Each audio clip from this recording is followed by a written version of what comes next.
8 years ago, I broke the heart of the boy I loved. Now, after 8 years overseas, Liam Hayes was finally coming home with his new girlfriend to meet his family. That same day, the hospital gave me its final answer. The cancer had won. There was nothing left to treat, nothing left to try. They sent me home with only time. When Liam saw my mother helping me into a wheelchair, a cold smile touched his mouth. 8 years, he said. And this is what became of you? You can't even walk anymore? Disgust laced every word. I only tugged the sleeve of my down coat lower, hiding the cluster of needle marks across the back of my hand. It's nothing, I said quietly. I fell and broke a bone. That's all. Liam gave a short, bitter laugh. In that case, I'm getting married soon. Why don't you come be my fiancé's bridesmaid? I smiled as if it did not hurt at all. No thank you. I'm about to leave for somewhere very far away. Then I patted the back of Mom's hand, silently asking her to take me home. I had barely gotten home. Mom had just helped me into bed when Liam Hayes' mother came by. Margaret Hayes stood in the doorway for a long moment, looking at me as if she had rehearsed this conversation 100 times and still could not bring herself to start. Claire, she said at last, her face flushing with shame, I know I have no right to ask you this, but I need a favor. She stopped there. She did not need to finish. I knew exactly why she had come. It was the same reason she had come to me 8 years ago. Back then,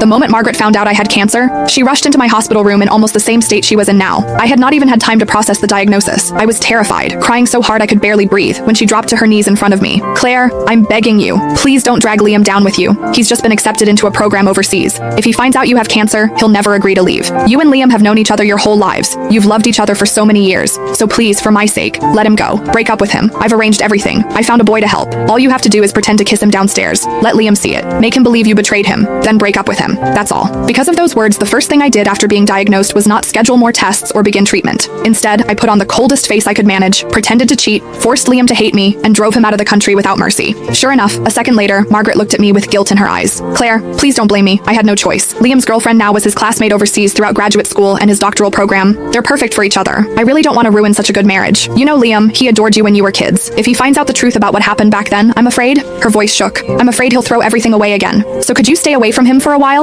You don't have much time left anyway, do you? In your condition, you shouldn't be going out. Don't you think? The moment Margaret said those words, my mother grabbed a pack of adult diapers from beside the bed and slammed it down so hard the mattress shook. Seeing that she was about to lose her temper, I quickly tugged at her sleeve and softened my voice. Mom, please. It took several seconds before she managed to hold herself back. Only then did I look back at Margaret. I can promise I won't tell Liam what happened 8 years ago, I said calmly. But I can't promise I won't see him. No, I could not promise that. Because during all 8 years of surgeries, chemo, and hospital ceilings, there had never been a day when I stopped missing Liam. When chemotherapy became too much to bear, I would clutch the old photo of Liam and me until my fingers cramped. Some nights, that picture was the only thing that kept me from giving up. I went through more surgeries than I could count. Some minor, some so dangerous Mom signed the consent forms with shaking hands. More than once I was rushed into the ICU and almost did not wake up again. Every time Mom stood beside my bed and shouted herself hoarse. Claire, have you forgotten? You said you were going to survive. You said you'd get better, go overseas and explain